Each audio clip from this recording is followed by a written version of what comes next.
Start it up in 30 seconds, 30 seconds. How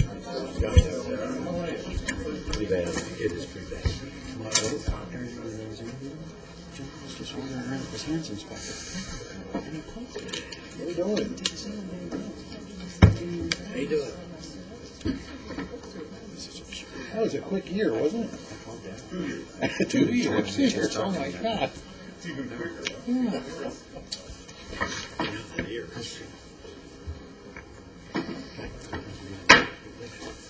Call to order of a work session, Goodyear City Council, 16 January 2007.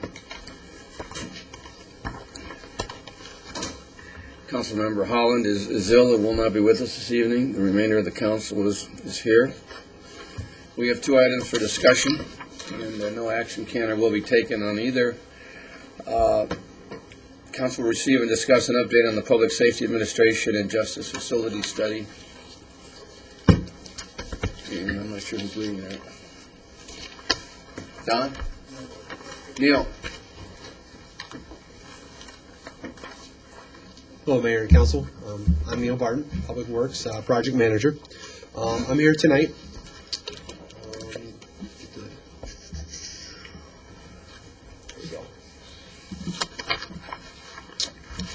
As Council obviously knows and does care dramatically about our public safety administration and court, you guys had funded a study by the Public Citizens Advisory Committee to actually analyze what the needs and status are of our public safety.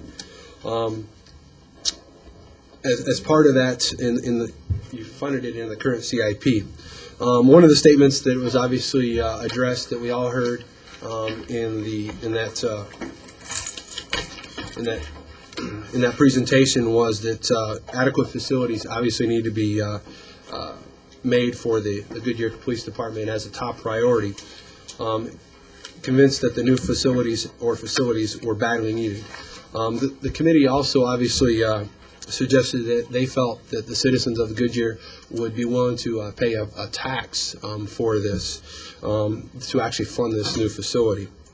Additionally, Mayor and Council know that the current facility needs were addressed by us leasing the Veneta project for the police and fire admin. Yet 14,000 square feet of that were leased, but our current needs established are 21,000 square feet.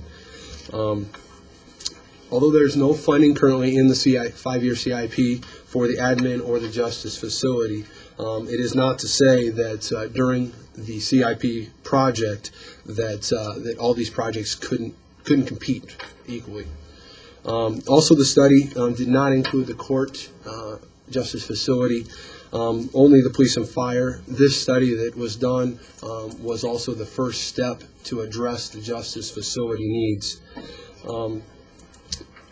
The study agrees with the actual public committees, advisory committees, studies, and here today is staff is here to present Durant Architects and Associates to present their findings in the studies for the police safety and public safety and justice facility study.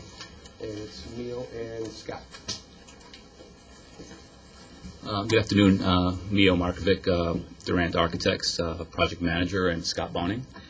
I'd like to just go over the presentation. I'm going to be going through it fairly quickly. It's quite a bit of information. I want to leave some time for some questions at the end.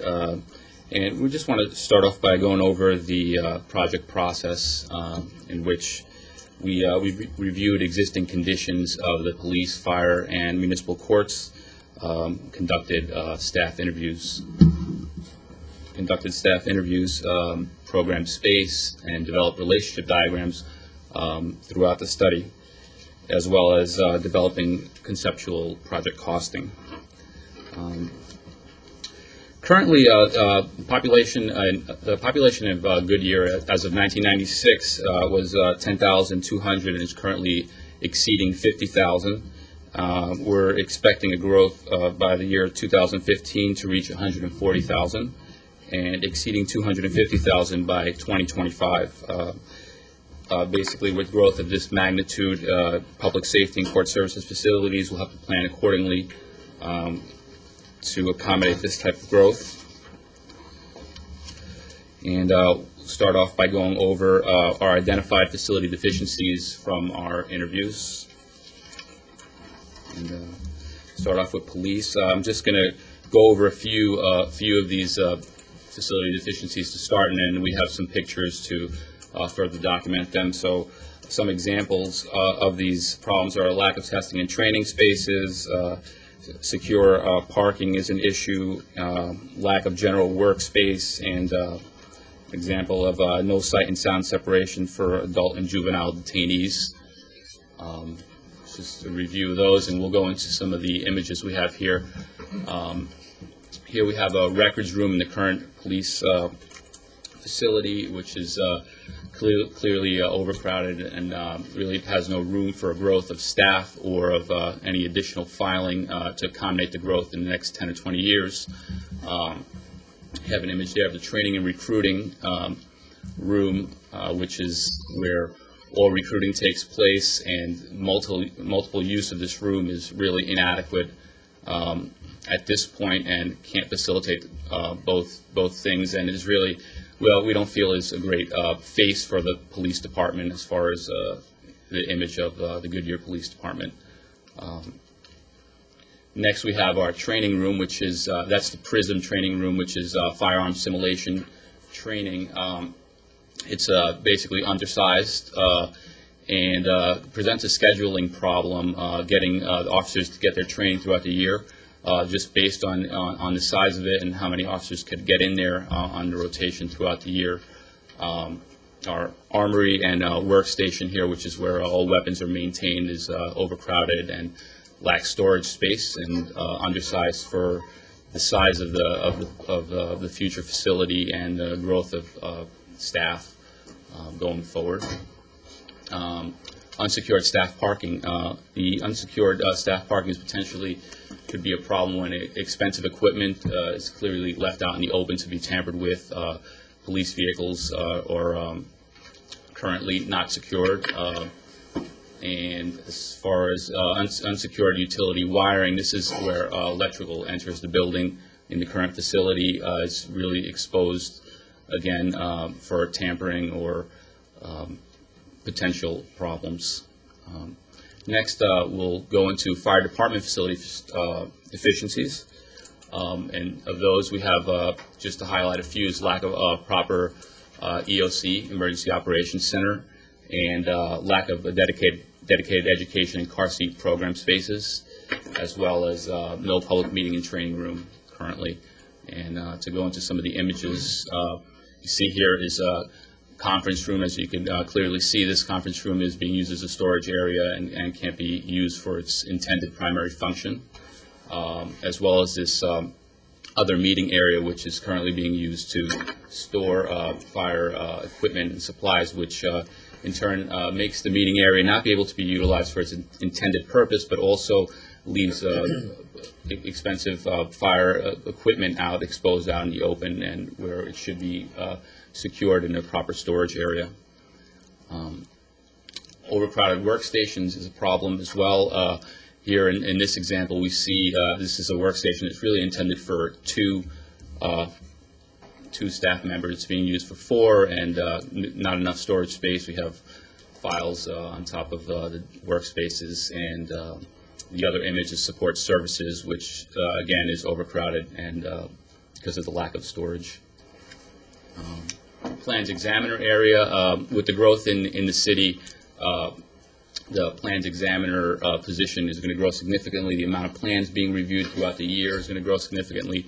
Right now, really the area is inadequate to provide for this growth in staff, as well as for a growth in plan storage and review areas in the spaces.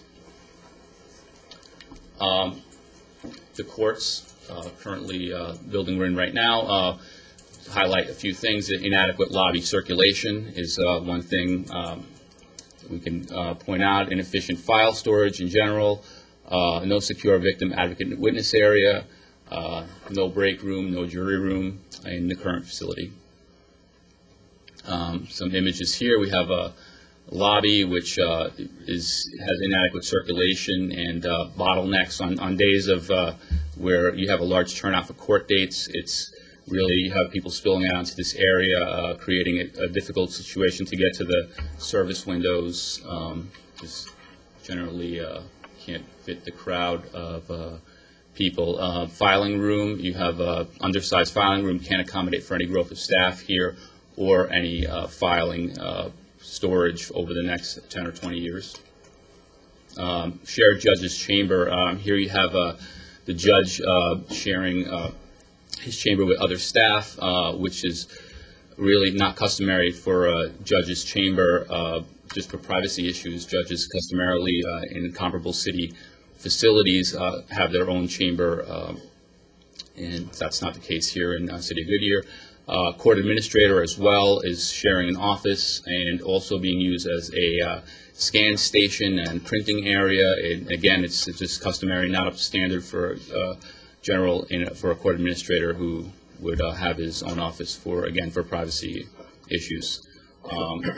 Our break room conference area, which already was doubling as doing double service as both the break room and conference area, has been lost altogether and has been converted into office space. So that is no longer available at all here. And we also have the prosecutor's office, which does not allow room for clients to meet with the prosecutor, and is generally undersized. We can go over the existing facility assessment. We can wrap it up by saying that in general, these facilities are operating out of substandard non-responsive spaces.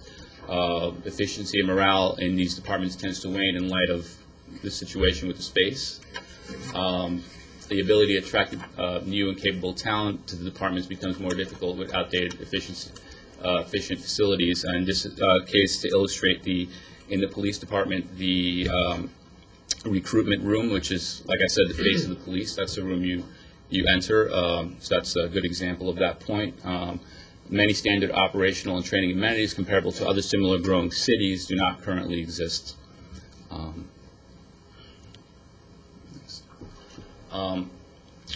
Recapping the existing facility square footage, police currently is operating out of 5,400 square feet. The fire admin out of 3,700 square feet. The courts out of 3,900 square feet. Total square footage combined for all these is 13,000 square feet.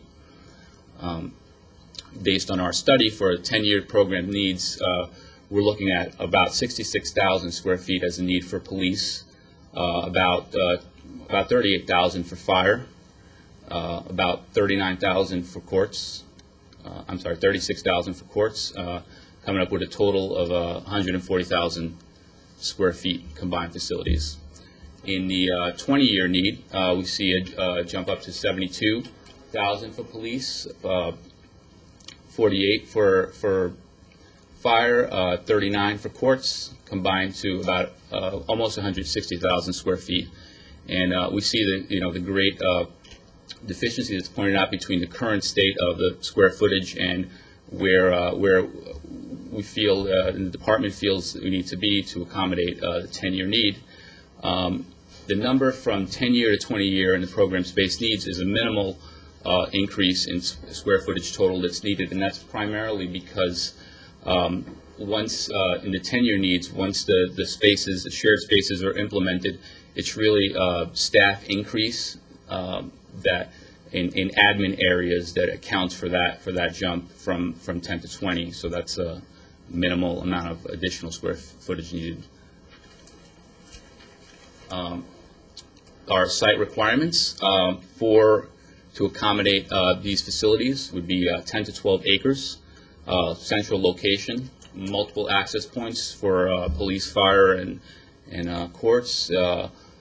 High-profile location for the face of these departments, and secure and safe site.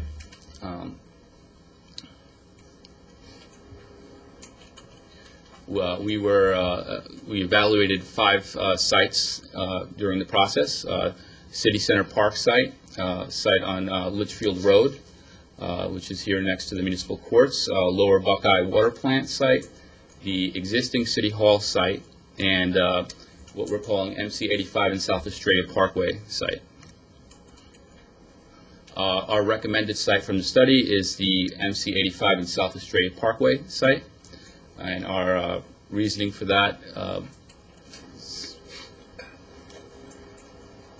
are basically go over the site positives. The site is owned by the city, multiple access points, it's meeting that requirement, good neighbors. Currently, this site is neighbor to a dog park and a water treatment facility, and really in no way is a negative towards building these facilities there. The safe and secure location and allows for future growth is really important for the next 20 years to grow these facilities accordingly. And here is an image of our conceptual site layout for this site.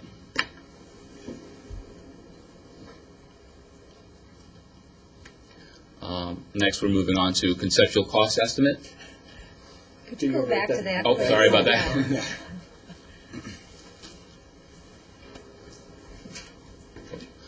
This site is about 2 miles south of City Center, and access points there from Estrella, and access points from a road that would go in between 157th and South Australia Parkway. This is envisioned as the 10 or the 20-year? It is the 10, and then the dotted lines there in keynote number 6 there is that's the expansion for the 20. So the footprint is imagined to stay the same, but the... Exactly. It's just bit expand on the ends. What's the road to the north of it? East-west? It's Broadway. Yeah, Broadway? Sir? This would be immediately south of the existing, this is immediately south of the proposed 801 corridor. So it's about, and what you see in number 13 is the wastewater treatment plant, number 12 the BMX, number 11 is the dog park. So it's immediately north of 11 and 12 there. So it's roughly almost a half mile south of the MC 85. Okay. Is there a traffic interchange at Estrella for 801? There will be, yes. At least we're proposing that there be one. Right. This is 12 acres of 95 acres owned by the city. That's with a large enough easement for the 801? There's a large enough easement there for that highway that doesn't impede your building site? Yes.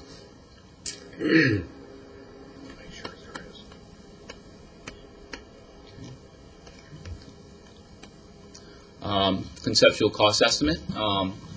This is, keep in mind, this is based on estimated 2008 construction costs, which would be when the project would be constructed if it went into design today.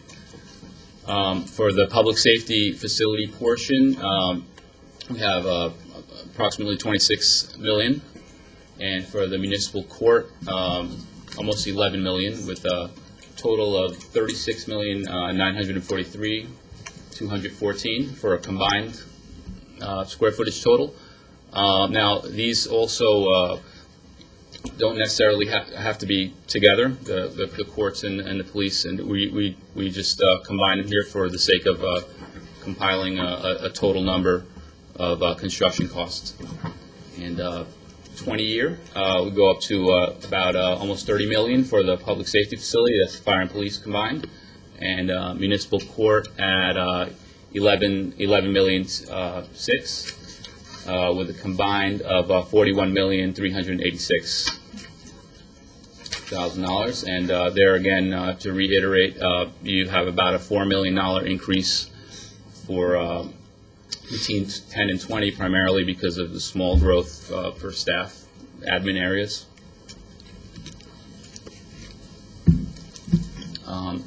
Currently, City of Goodyear has an interim solution for public safety, for fire and police admin needs, with a move-in date that's current as of yesterday, and location of Van Buren and Bullard.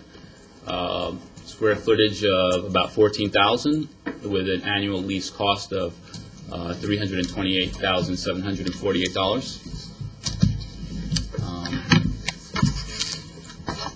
Currently, we feel that this is definitely helps the situation for both fire and police, but we don't feel that in any way it completely fills the need that we've identified. It's primarily would be office spaces and not the specialized spaces that we have programmed, such as the EOC and new telecommunications area, as well as firing range and other specialized items that both fire and police would need in the next 10, 20 years. Another alternative short-term solution that we were asked to explore by the city is the current City Hall. Current City Hall will be vacant when it moves to future City Center. It's approximately a total of 36,000 square feet at that location. The building's owned by the city. We feel that remodeling would be very costly on this project to retrofit the police and fire needs into here, and we also feel that the site does not meet the 10-year needs that we've identified. So even with the remodeling, it really would not meet the needs. What is your specific cost factor for renovation? We haven't developed an exact cost for renovation. It's just based on past experience to adapt the specialized spaces that would be needed into that building would be very costly and be pretty comparable to possibly exploring doing an all-new facility. What is the lease commitment on the Van Buren Bullard property that we're going to move into? How much of a lease do we have on that? Three with 2 option years, I believe. It's currently 3 years with 2 option years. That was intended to give us the ability to design and construct city center, physically make the total move. If we needed more than 3 years, we can move in. We'd have two 1-year additional options, but our hope is that we would not have to exercise those.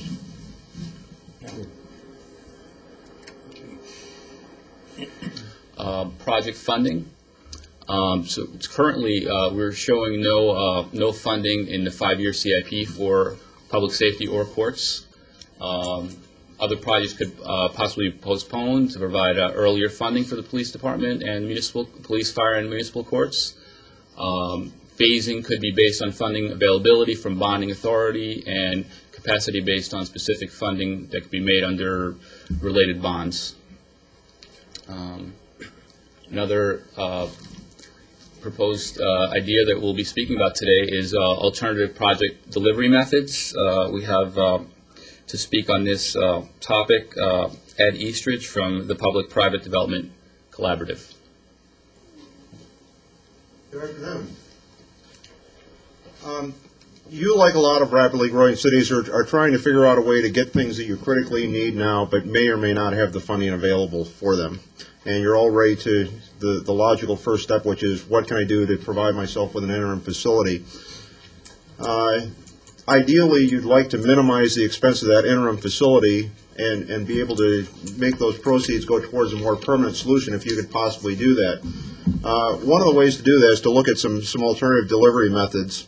The first, a public build-to-suit, would be very much the way a private developer would develop a facility to your specifications and make it available for you on a lease or a lease purchase basis. Typically, when a private developer would do that, you're going to be paying the private developer some profit or return on his investment to provide that. But there is a way for the city to kind of replicate a private delivery kind of execution through a nonprofit special purpose entity, and that's becoming very popular. It's very much the approach that the state is now using under their privatized lease-to-own program. It's a good way to have your investment really maximize the benefit for the city going forward. Lease-leaseback is similar. One scenario would be that you would lease to an entity. It could be a private entity or it could be a public benefit corporation type entity that you would lease your property to. They would then develop a facility to your specifications and lease it back to you for some period of time. Now, that could be a very long stretch of time that would be kind of a 30-year amortization that you could probably retire early if you wanted to. It could be a rising debt service that would take into account the city's ability to pay more over time or some future event, a bond passage or something like that. The third is kind of a hybrid. It's a lease-to-own, but it includes a life cycle cost. And this is what the state's new building program calls for. It combines all your costs of occupancy into a single annual cost. And typically some private entity will take a lot of the risk on operating that building on a guaranteed basis that takes out of your budget considerations when you might have to replace a roof, when you might have to replace a chiller, those kinds of capital facilities things, but also the ongoing operational costs. So there would be some guarantee that your annual cost to occupy that building would be capped, and a private entity would likely have a profit motive in making that facility operate as efficiently as possible over a long period of time. Typically, the more complex the facility, the greater the savings are. But we see in university laboratory buildings, for example, a 30-year net proceeds savings that's very substantial. It's a very high percentage of the cost. Typically, what that requires is you invest a little bit more initially in developing a building that's got a lot of influence from the people who are going to be operating it and taking the risk for operating that building. But what you get back long term is a significant savings, particularly if you consider the what-if scenarios of, will it be year 5 or year 8 that I need to replace the roof or some significant building component. So when we look at your availability of funds and the different pots of money that you've got to draw from, perhaps, this is a way that we can bring in some efficiencies on the maintenance and operations side and have that maybe subsidize the capital cost of the project. And again, it's working well enough that a lot of state governments are now going to this sort of an execution because it really provides the best of all worlds. And from the city's standpoint, it makes budgeting for your annual cost of occupying that building a very straightforward, foolproof approach. There's probably a way to combine all of these into kind of a hybrid that would be very customized to what the city needs. For example, if you needed private equity to come in and develop part of the space that you would lease kind of as a private sector kind of execution, you could probably do that and then exercise an option at some point to take it over. The rate at which you're growing suggests to me that you would probably be able to do a phasing and a debt service kind of ramp up and identify revenue streams that would be available over time, over a 30-year period perhaps, that would get you into the facility that you really need today, and you'd be able to pay for it as you use it. And the idea would be how quickly can you deliver that facility to minimize the impact of this interim need that you will have as time goes on. The other benefit to anybody that's been around the development business and the building business the last few years is we've seen public facilities, primarily educational facilities, which are pretty easy to track, rise at a cost of maybe 10 to 15% a year for the last couple of years as we've had this growth in construction. It's unlikely that that will diminish completely, but if you even look at a 4% annual inflation rate and you look at a 10-year period, that's logically going to increase the cost of the facility 40%. So a lot of public agencies have found out the hard way the last couple of years that the best way to save money on your new facility is build it now, not wait a few years, and obviously the construction costs go up as well as the inflationary costs. So those are just some thoughts for you. Thank you.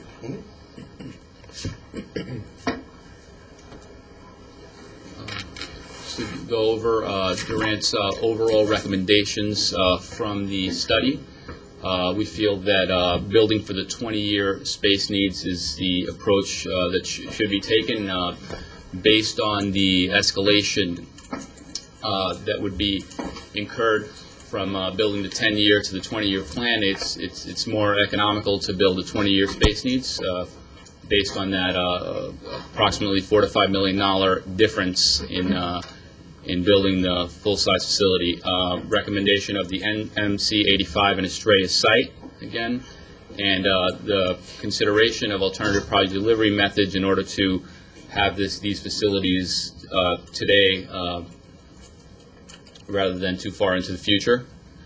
And if you have any questions? Yes. I have a question for Larry. Larry, I don't remember this being discussed with our impact fees at all.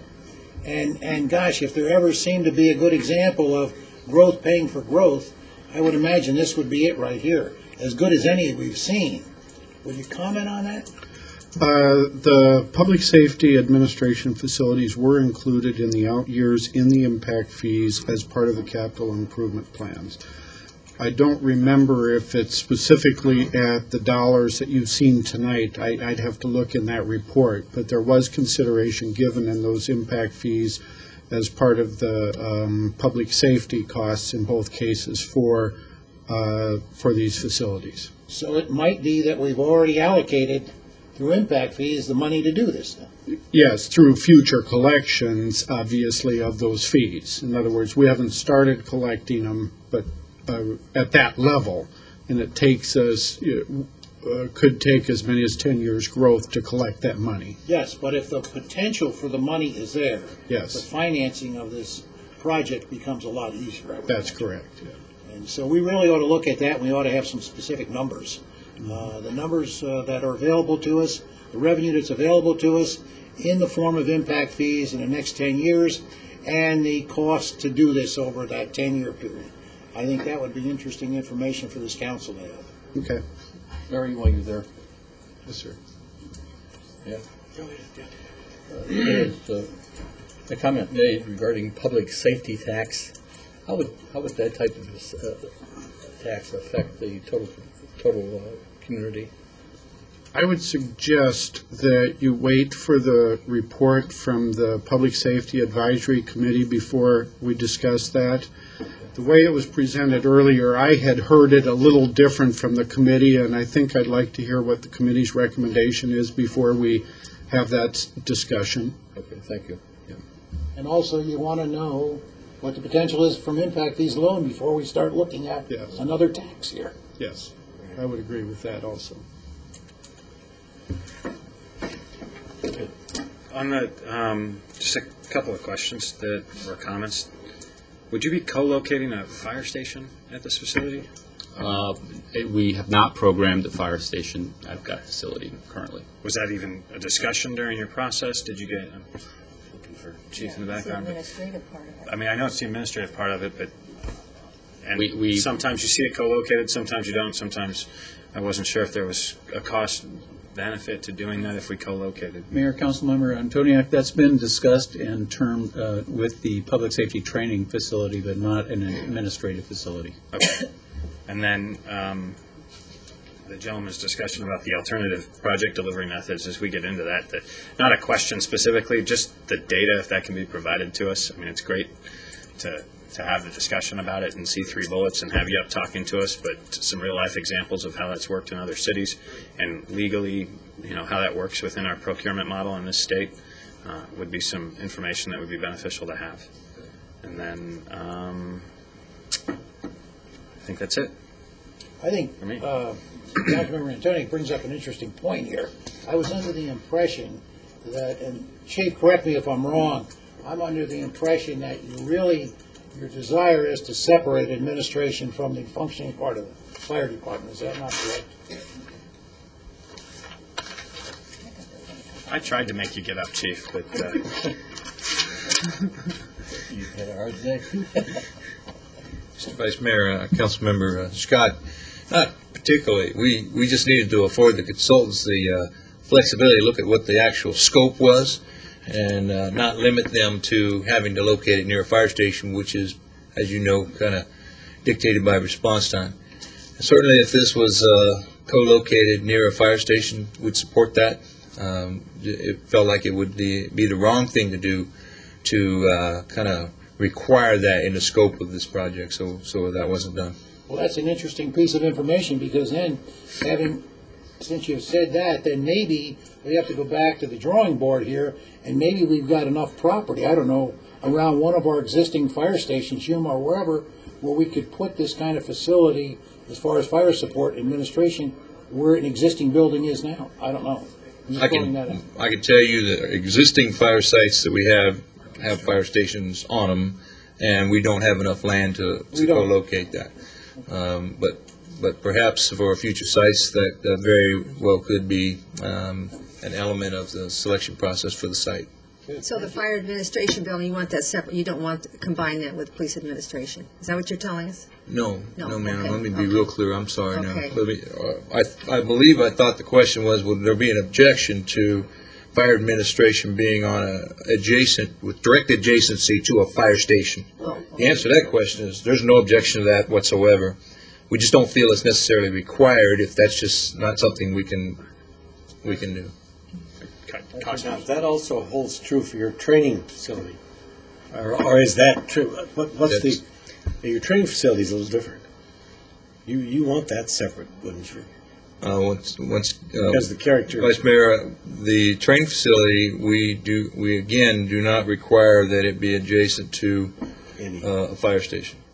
And the big deal on the training facility is we need to have that where the surrounding land uses won't, as infill begins to occur, create objections to the use of a public safety training facility, which has occurred in larger communities, having made significant investments in the capital infrastructure and then allowed encroachment into those areas with residential development and came to pass that diminished their ability to use the site after that kind of investment. So In Mesa, that's more of a prevalent concern. In Mesa, we could only do driver's training 1 day a week. And you got this great place to do driver's training, yet police officers, firefighters, public works folks can only do training 1 day a week because there's houses that back up to a 6-foot fence.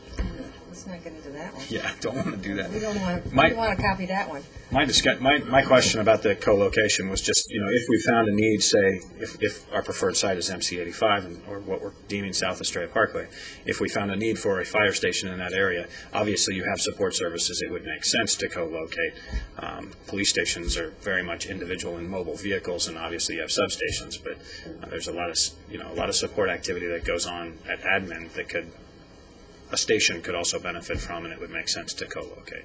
But Yeah, you could bring up good points, but I think we need If it input makes from financial the experts, because let me tell you that having vehicles run hot out of a building or buildings that are also being used for administrative purposes can be a very hazardous situation. So, I mean, these are things you have to look at, and we need input from people who really know something about this. One other comment is that, as I was thinking about, is any community aspect to this? Have you put any planning into, say, a separate entrance into meeting rooms such that, when we have a planning and zoning issue that's a hot topic for that area of the city, that we have access to a meeting room for a community meeting after hours, or if the Kiwanis Club wants to meet there after hours or anything else? Or senior citizens, as my fellow honorable colleague to my right pointed out. Yes, we did. He's going to get there, don't worry. No, I said it. I was just quoting him. Yes, sorry. That was discussed during the programming, and it is a consideration. I just think we need to be versatile in all our buildings. I just don't think we can just build a building and not have it multi-use for other organizations. We just can't do that anymore. We have to have enough in those buildings to share. Absolutely. I think we've heard some really good input. Maybe may not be possible. Some really good input from the council, though, on some areas that we ought to be considering. And then what we ought to be considering and getting back to this council area is all potential sources of revenue. So we really have a feel for what we would like in our dreams and what our dreams allow us to build here. Yeah. And that's the concern is, and that's what you plan to do, right? Don, okay. I don't think there's Any any other question. discussion? I don't think there's any question of need. Yeah. The need is so obvious, No, I mean, and so it's the need to have it done in that manner, That's to right. bring it back to us. You didn't even have to embarrass us with those pictures. We already had an appreciation. Well, I just recently had a tour, courtesy of the chief, through the police facility, and these people could be called sardine, and that's how tight it is. And it's unfortunate they have to work under those conditions. we have that all over the city. I can't tell you how many times I've gone to City Hall and had to turn sideways to past somebody in a hallway. So we've got all our facilities that are Nearly really as bad as the police department, inadequate. though, that's. Yeah, but a guy shouldn't be People cleaning have been working this way for years, and it's about time that we provide some facility work there. Let me ask you a question. You're going to provide this type of information to us, so, you know, this has been kind of rapid today. We have a handout of the Would you presentation please? for everyone. Yeah, so we can study that, and also the comments that the gentleman made regarding financing. I'd like to have those comments as well. Thank you. Thank you. And along with that, when you talk about the financing, could we have some information on a green building? You know, what are the advantages? I think, you know, I've had that discussion with you, and we're talking about, you know, the heating and the air conditioning and so forth, and that plays a significant role in the rebates and so forth. And a small but necessary piece of information, you showed us the overcrowded record room. I would assume that when we get into building a new building, this is all going to be electronic storage. Is that not correct? I mean, we're not going to have records as records exist now, but hard copies. I would imagine we're going to store these electronically. To the extent that the users are willing to move away from paper, sir. The law allows us to. Mr. Vice Mayor, members of the council, I think back to an earlier point that was touched on, is that you are currently in the process of a CIP update. And this is the kind of information that will be very helpful as we research and bring forward a proposal to you. My understanding is by April, drafts will be available to you. In June, that document will be approved. So this is all necessary to aid us in the calculations and the estimates. I will draw an interesting note, and that is there's a $4 million difference between a 10 and a 20-year time horizon, and in this day and time, maybe it's cheaper to go ahead and spend the extra $4 million. So, and I'm sure we can find plenty of other people that would like to co-locate in the interim if necessary. I agree with you. I agree with you. That's a good point. Make them sign a 5-year lease, though, because I'm sure both chiefs would love to What kick them would out we, in the future. what would we be looking at in turn, if the council decided they wanted to go ahead with this project, how long would it take from start to finish? I'm looking at this lease this 3-year lease. How long would a project like this take? About 3 to 4 years. So we could do this within the life expectancy of our lease then. Yes, sir. Thank you. Okay, any other discussion? If we didn't have all the jail and other elements, we might be able to do it in 18 months, but because you have a lot more extensive cost in these facilities, it may take a little bit longer. Well, you could always, well, I don't tell you how to do this, but you could always use the existing jail until you do get the project complete, I would imagine. Right. Well, I suppose you would. I think also that, Mr. Vice Mayor, I think it's important for finance to explore all avenues, Larry, that we can follow to come up with some way to meet the demand, financial demand of this type of a project that are less costly in the long run to the city from a tax standpoint or from general funds or from bonding. I think that's very, very important, and including what the gentleman, the 3 items that the gentleman discussed. So you will- they need to be explored. So you'll be looking into all options, all possible options. Mr. Vice Mayor, members of the council, that's an affirmative. Staff is already undertaking those efforts, and over the next few weeks and months, we will have some creative information for you to look at that will couple all the information that has been provided to us tonight and other options as it relates to our financial capacity. Very good. Within a few months, we'll have that back. Yes, sir. Good. In a One few question months, there. Sorry. I'm sorry, how long will it take to get that back? Well, it has to be done very quickly because this all is the basis upon which you are going to make some budget decisions in March, It has to April, be and done May. before budget. Yes, sir. Okay, thank you. So all that information would be somewhat pertinent to the city center, to the city hall, the financial side of it? Every facility that is on the books, whether Okay. it impacts stadium discussions, it impacts city center, libraries, performing arts, police, fire, it impacts training facilities, park and rides, and even the public works operational yards. All of those things are being factored in. They all will be brought forward in the CIP proposal along with the financing strategies. Okay. We may, if the creek doesn't rise, we might be building 3 or 4 buildings simultaneously. That would be nice. Anyway, No. one, The right I would thing to like do. to thank you for the presentation. It was very informative. If not embarrassing, it was informative. Oh, I too would like to thank you for, on behalf of the council, for the presentation. Very well done. Any other? Thank you for your time. Then we will proceed to the next item. Item B. Vice Mayor? Yes. I'm going to step away because Okay. this is the firm that I work for and I'm employed by that is presenting to you this evening. Okay. So I won't be involved in this discussion or when it does come to City Council. Okay, thank you. Excused. You are excused. Yeah, unless there's anything else. This Isn't, wait a minute, This is just- I'm gonna why depart. don't we get, why don't we get input from the attorney, because we're not making any decisions here. So, Well, I'm just for the sake of this whole, sort of, That's not. this is going to come back to us for decision-making, and I'm going to not be involved in the process. I share a hallway with the gentleman who's presenting to you, so I think that's obvious. That's his prerogative. Shouldn't be involved in that. Thank you, Rob. At this time, go to item B. Council will receive and discuss an update on the process to locate a site for the Goodyear Park and Ride. Chris and Luke? Good evening, Vice Mayor, members of the council. We're just going to transition a little bit. Instead of talking about facilities for staff, we'll talk about facilities for transit. Try to get some people off our really jammed freeway and onto buses and get them downtown, or get them back here if that's the case. Before I proceed in introducing our new city traffic engineer, I did want to acknowledge Mr. Jess Segovia, who's with the city of Avondale. He's our transit planner there, and he wanted to join us and receive the update as well.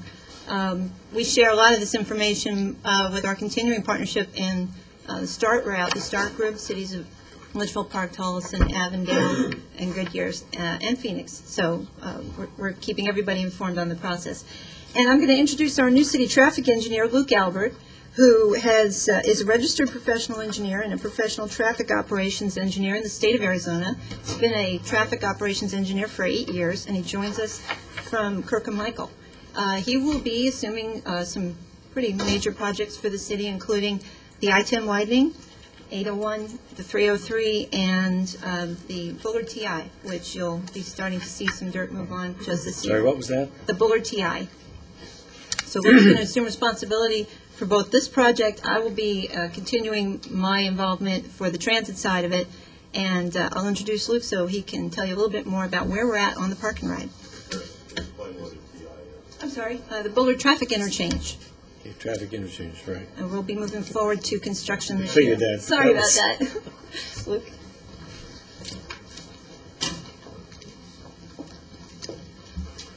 Good evening, Vice Mayor, members of the council. I would like to spend some time this evening discussing the proposed Park and Ride project, and we have contracted HDR to assist with this project. They are working on the site selection and the environmental assessment for the project. Matthew Taunton from HDR is here to discuss or to provide an update on the purpose and need and the site selection. And Matthew and I will be available to answer questions after he has completed his presentation. Thank you.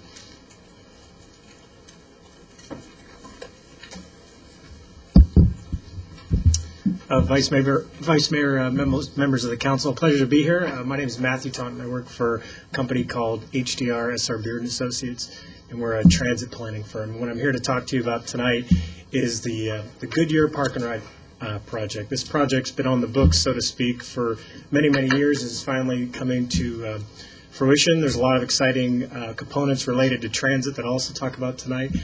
So I have a short PowerPoint presentation to give you an update. Why is this park and ride needed?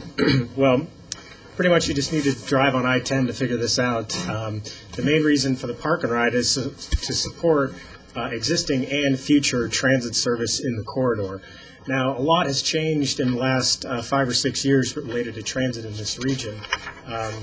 The history of this project goes back to that it was initially identified in the MAG Park and Ride study, which was in 2001. And they identified the sort of quadrant, the interchange I-10 and Litchfield Road as an approximate location for a park and ride. Also in the 2003 Avondale Urbanized Area Transit Plan, park and ride was also identified. The Avondale Urbanized Area included the city of Goodyear. It also included Tolleson, Litchfield Park, parts of Glendale and Phoenix. And then finally, last but not least, it's been identified in the Regional Transportation Plan as serving as a capital facility to some of the future express bus service that's going to be in the I-10 corridor. Before that, one other thing to consider actually is the City of Phoenix has embarked on a program called RAPID. It's an express bus program that currently in this part of the region operates out of the 79th Avenue Park and Ride. You might be familiar with it. It's on the north side of the freeway at 79th Avenue. Today you could go there in the morning and you could catch one of a number of express bus trips that would take you to downtown Phoenix and the capital. That lot is about 600 spaces and is currently at capacity. Now, the City of Phoenix did a survey to look at, okay, where are the riders for this park and ride coming from? Well, a huge number of them are, in fact, coming from your community, from the city of Goodyear. So that in itself lends itself to the idea that park and ride located farther west would be ideal for transit service in this corridor. Another important component of that is that HOV lanes, which currently end right around the 101, are going to be extended farther west, as you well know, as part of the I-10 widening project. That's a specific advantage, obviously, to transit and will really affect the travel time of future transit service in that corridor.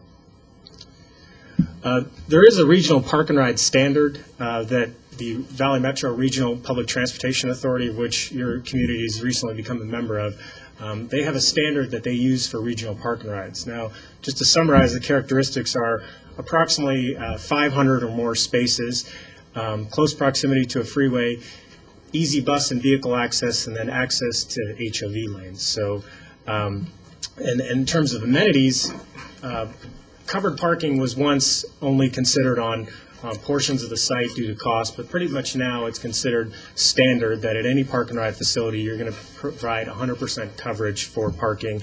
It really affects the overall utilization of the park and ride.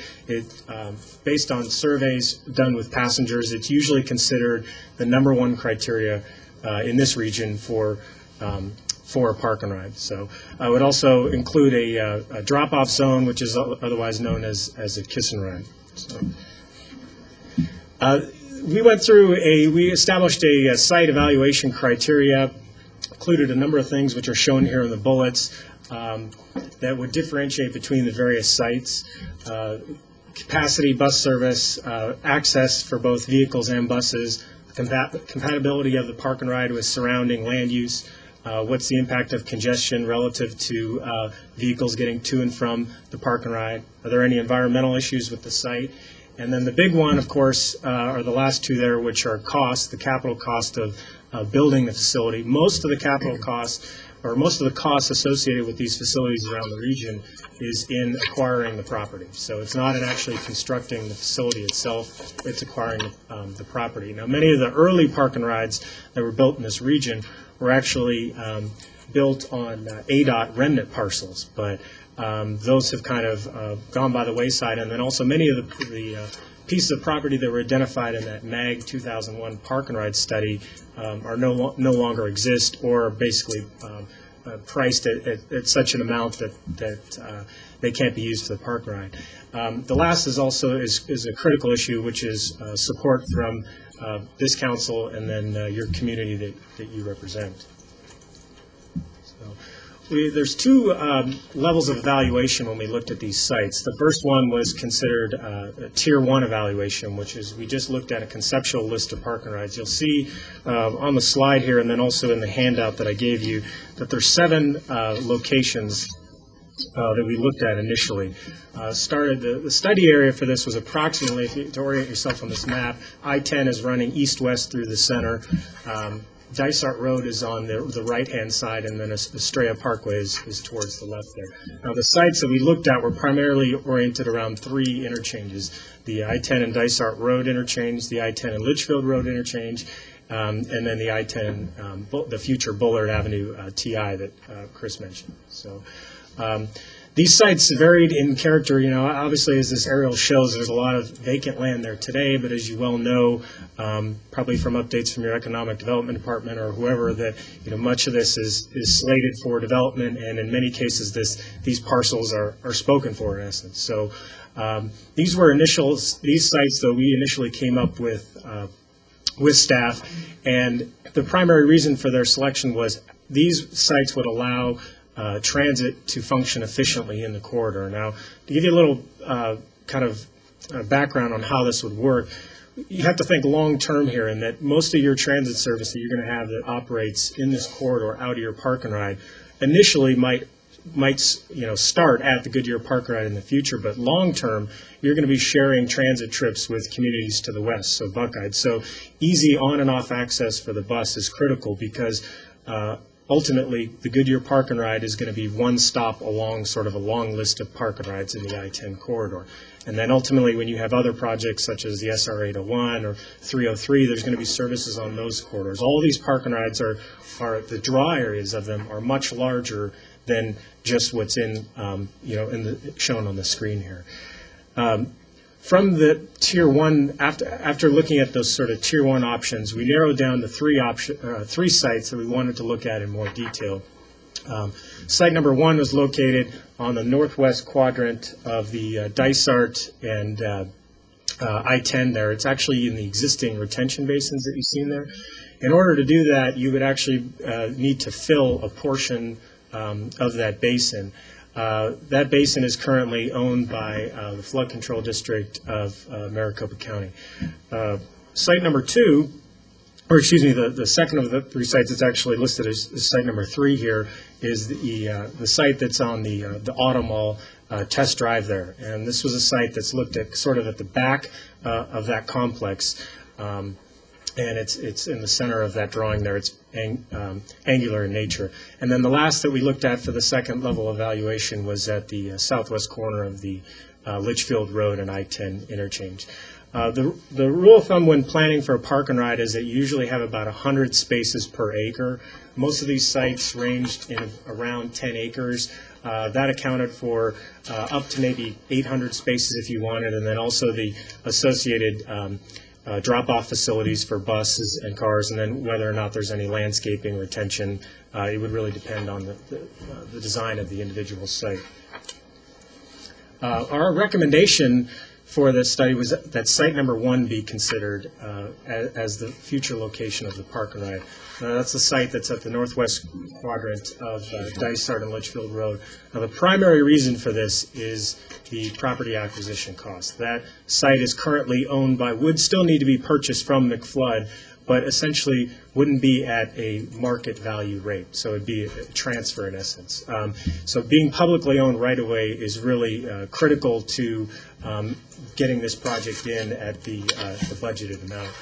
There are also some other advantages to that site, which is that if you're building a park and ride, many of the communities around this region, and you would be no different, is that you don't want it just used for the park and ride for transit users. You want, hopefully, to get some other additional benefit that it can be used during the off-peak hours. And one of the real opportunities at this location is that if anything was done in the basins where it became a recreational facility of some sort, soccer, baseball fields, whatever, this could be used in essence as overflow parking.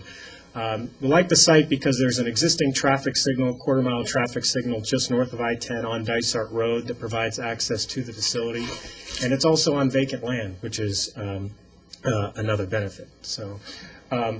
We were asked to provide a really brief conceptual layout of what this park and ride could look at in the grand scheme of things. And so this is just a very conceptual illustration that we attempted to show what it could look like. The park and ride is there, you can see at the right-hand portion of the screen, and the recreational uses are in the middle. And so this kind of shows how there would be a multi-use opportunity. With this, as Luke mentioned, there were two parts to this study. The first was the site selection component, of which we're presenting tonight. And then the second, because this project has federal funding in it, it needs to go through the federal environmental documentation process, which in this case would be an environmental assessment. So our recommendation is that this site be the location for the Goodyear Park and Ride, and then pending discussions with the Flood Control District of Maricopa County, we would then move into the environmental assessment, which would take approximately 4 to 6 months. So if you have any questions, I'd be happy to answer them tonight. Okay. I know you're just talking about site selection here, but with regard to ongoing costs for this property, for this park and ride type project, I would imagine we'd have to maintain a secure area to park in. Therefore, we'd have to have somebody patrolling this. Is this also a city expense, or? Yes, you don't necessarily have to do that. That's been done in different ways in different communities. Now, when City of Phoenix started their rapid park and ride program, they built 5 regional park and rides. They actually have a security officer that's at each of those facilities that's there during the hours of operation. Another example is City of Glendale is going to be starting to build a project or a park and ride this calendar year at Glendale and the 101. They're planning to have security there between 7 a.m. and 5 p.m. However, though, when you survey passengers, security isn't the issue that most people are concerned with. Shade is the premium design element. Now, I can tell you that security at park and rides, if you were to look around the country, is very rare, actually, in terms of the presence of a person there. How it's usually managed is through closed-circuit television.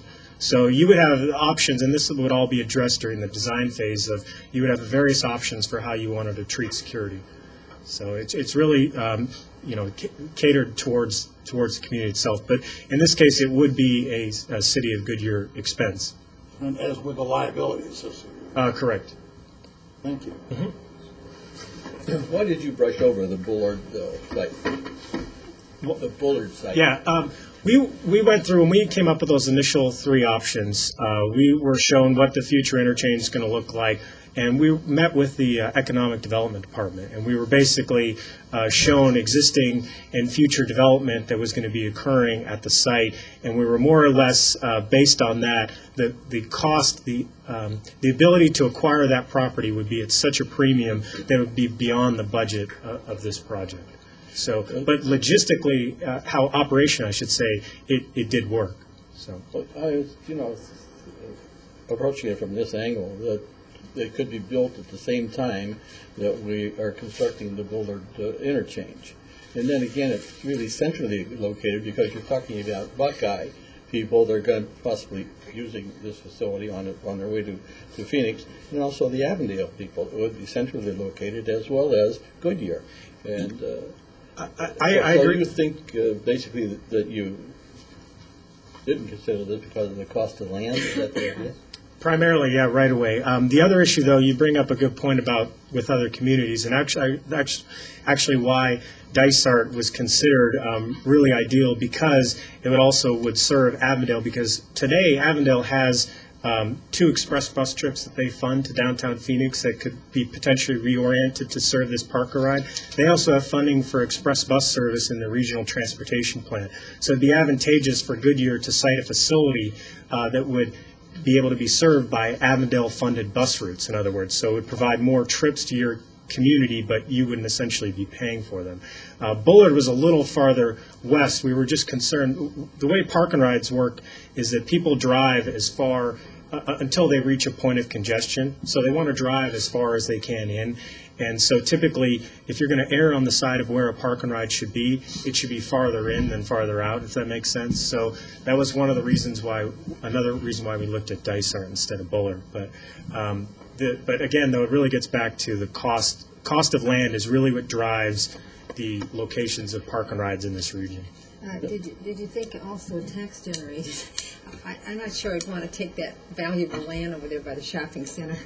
And the idea of what other businesses we can bring in there, which will be tax generation for us. And I just think that we really don't, as a city, get anything out of that parking except convenience for people, which we want them to have. Right. But I would think that land value for other things would far surpass Park and Ride. Yeah, there That's my view on that. Yeah, there is precedent in other regions for public-private partnerships of, locating park and rides in areas of new development. But those are typically located around rail lines or really high-density areas and typically involve structured parking, all of which are out of the budget, the current budget of this project. But I think it's a really good point what you bring up, though. Let me ask staff this question. Since this is going to be in close proximity to Avondale, and since Avondale has really passed the ball to us because they say that they can't afford this project at the present time, could they be asked to contribute something toward the cost of this because of the close proximity to the Park and Ride to their city? Councilmember Sousa, Avondale's concern when we were discussing Park and Ride was that we take it too far west. They were concerned that we were going to site it by Stray Parkway. We have not had discussions to date about partnership opportunities, but I think our focus right now is where is it going to be and how can we all work together to bring as much service as we can to a facility that's going to be that close. You mentioned Buckeye as well. Buckeye is actually programmed to get express bus service before Goodyear does. They don't have a park and ride facility planned. They're going to be operating an express bus out of Buckeye just in an open lot that they're going to acquire through some lottery funds. So they will actually be providing express bus service to downtown before we do. So we really took our consideration of Avondale's concerns to heart, but I think Matthew's points are really why we focused in on this site. It's not land that's spoken for yet. It's available. We were even looking at partnership opportunities with Maricopa County Flood Control because they're also a public partner. And our discussion when we first met with them was in that, was towards that line of questioning. So we're still looking at partnership opportunities, how we can work together. And we agree as well. And I think as we move on, once we get past the environmental and we know that we've got something here that could really work, those kind of discussions will be part of the future phases of the project, the design phase, et cetera. As a matter of fact, I think that would be part of the design phase. So we are going to look at that. Yeah, because it does, to me, it does pose an advantage to both communities. And if both communities are going to benefit from it, then we should partner. Absolutely. Yeah, if it's in that location, I agree. Right. There are, along with this, if I may, along with Dick's question on this, there isn't any Proposition 400 money for this. Not for the park and ride. The park and ride was actually funded before the Proposition 400. We got in on a great opportunity and wound up being the last one on the list to get a facility. And I guess it worked to our advantage when the Prop 400 did come up. That's how 4 of our bus rapid transit rides are going to be funded. We'll have 4 park and ride or bus rapid transit rides to downtown covered by the Prop 400 money. Okay, that leads me to the next question. Unless you... Oh, go ahead.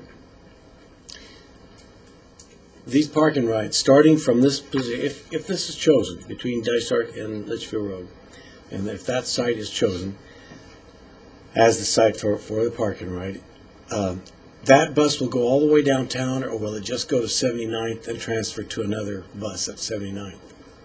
I can answer that question.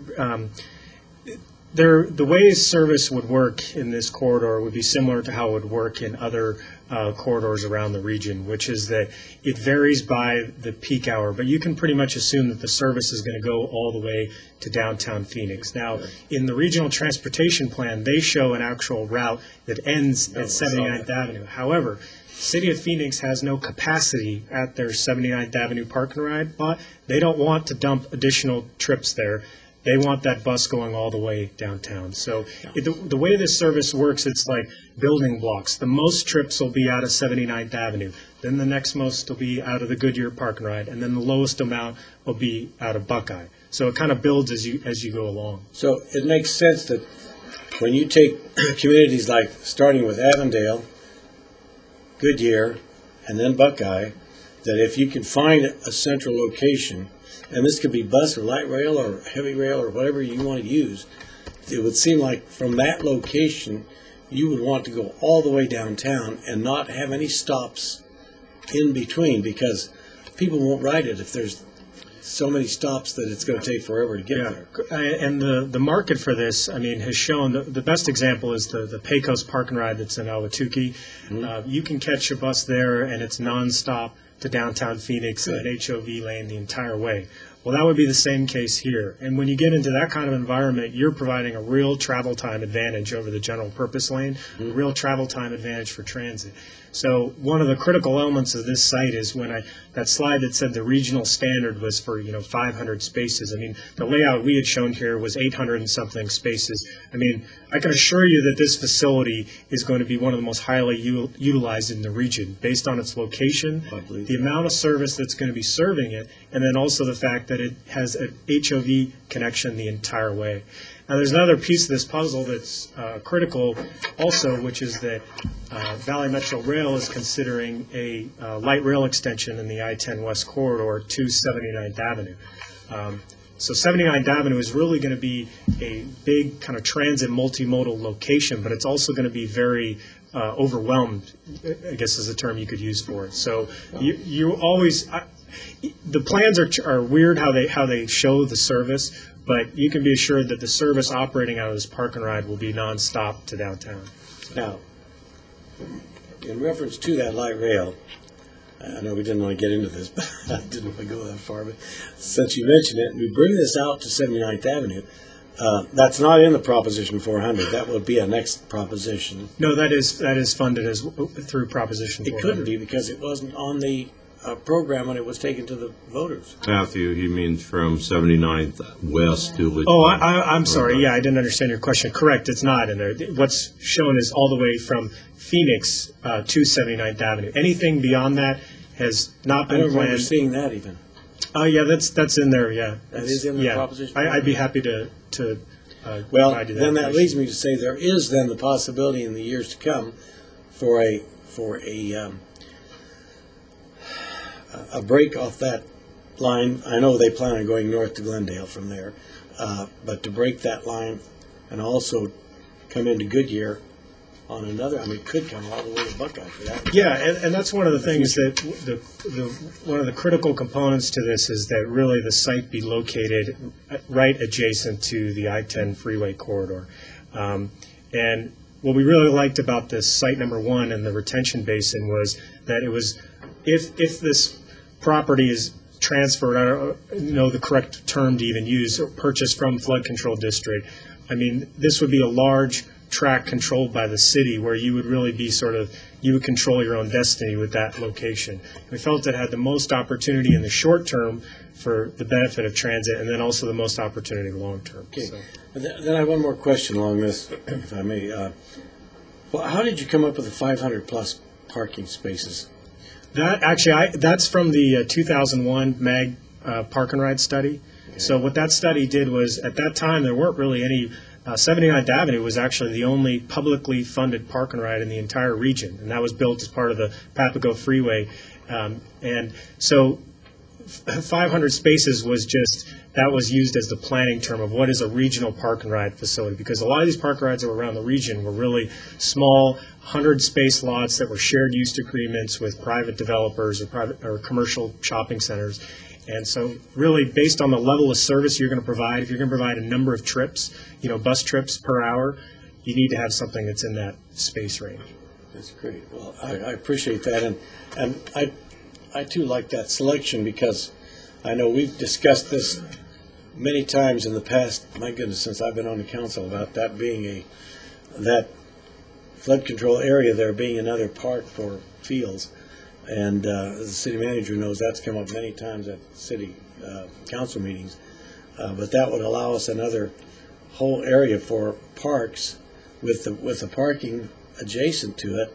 And if we needed more parking, I don't know, it probably could be worked out with a shopping center that's adjacent to that, just north of that. If the parking becomes an issue, I don't know how that could be worked out, but it's a possibility, I would think. Yeah, with the funding of this, one thing that's important to remember is that because there's federal funding in this project, there has to be a dedicated space for transit users between, let's say, 7 a.m. or earlier than that, probably 6 a.m. and 5 p.m. or something. But outside that time frame, you're really flexible, to use the facility as you see. So, weekends, if you had some sort of tournament or, sports event or something. Yeah, I understand. Yeah. That's what I meant because of Yeah. the off times. Once the cars are parked there, then of course that space is already taken, so that an off time, they would be able to go over. It's not that far. I mean, it's within walking distance to go to the shopping center.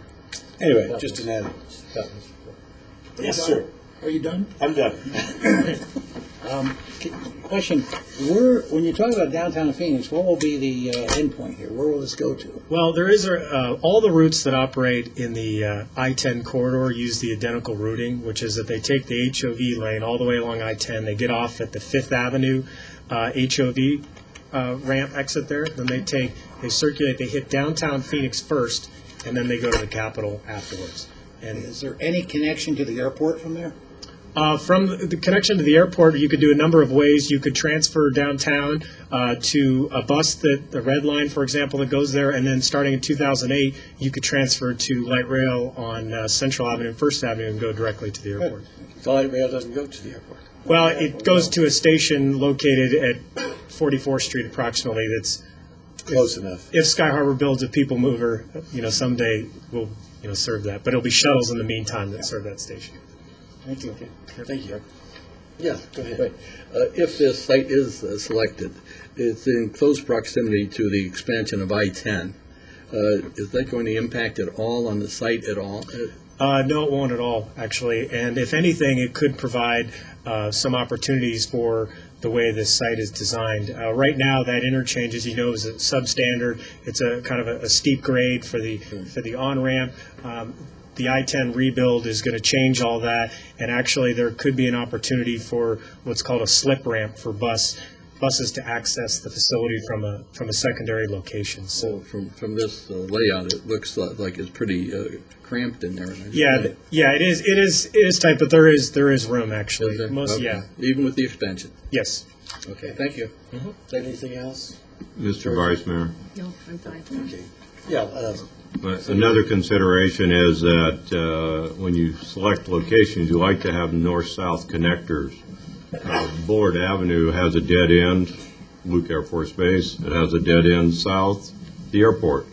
So in effect, you have a difficult time utilizing that compared to a Dysart, which basically extends to Grand Avenue on the north, MC 85 on the south. So it gives you definite corridors for moving people to a park and ride, thus making it easier. It gives them more reason to go there as opposed to having to work around all these dead ends. Otherwise, what you're doing is you're moving all the traffic to a central location, and then you're forcing them east-west on your surface streets, such as McDowell, Van Buren, and that becomes problematic as well. Okay. Very good point. Anything else? Okay. Very good. Welcome and thank you very much. Thank you. Next, information items, council members report on current events. This time, any council member has any recent, want to give a brief summary on any current events? Sure, I'll give some. Jane? Yeah, I attended the Governor's State of State address in Glendale, sponsored by the Chamber in Westmar. And that evening, I also attended the legislator kickoff reception sponsored by the Greater Phoenix Chamber. And that same day, I had a real fun event to attend on behalf of the mayor and the council, and that was at the Western Sky Middle School. These students had worked on the Walk for Diabetes, and I mentioned your name and said you were sorry you couldn't be here. Couldn't be there, but these students raised over $1,400, and that's the most any school in the state of Arizona has raised for a charity event, and so they were very, very proud. young people, and it was just a treat to go and speak to them. And the other thing we cannot forget, none of us, the opening of the Phase 2 park. It was outstanding. People are just chattering about how great that park is and how scary that bowl is.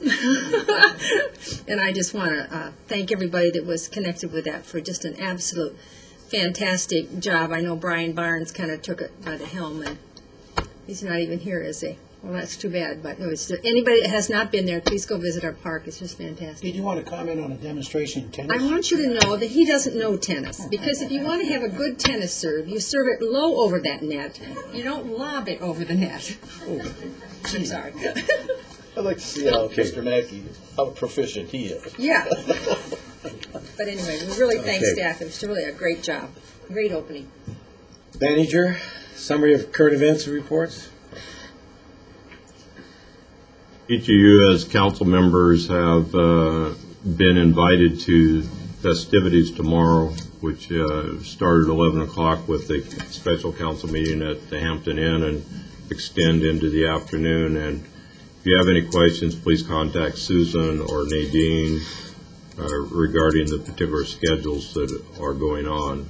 Tomorrow is a big day, given that you have an opportunity to approve the funding agreement that between yourselves and the State Sports and Tourism Authority, the STA, for the spring training. So that is the only message that I'm aware of that besides the park.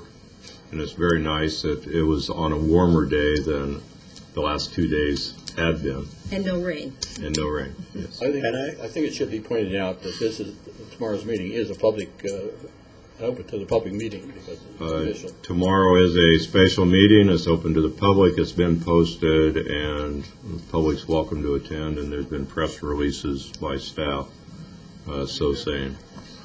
The only concern I have is that I'm the only council member that hasn't received one of those funny baseball caps that I read about in the letter to the editor. Oh. And you have to wear red and blue tomorrow, too. Oh, I know we have to wear red and blue, but I don't have one of those funny... We will take care of you, sir. Okay, anything else? All right, this meeting is adjourned.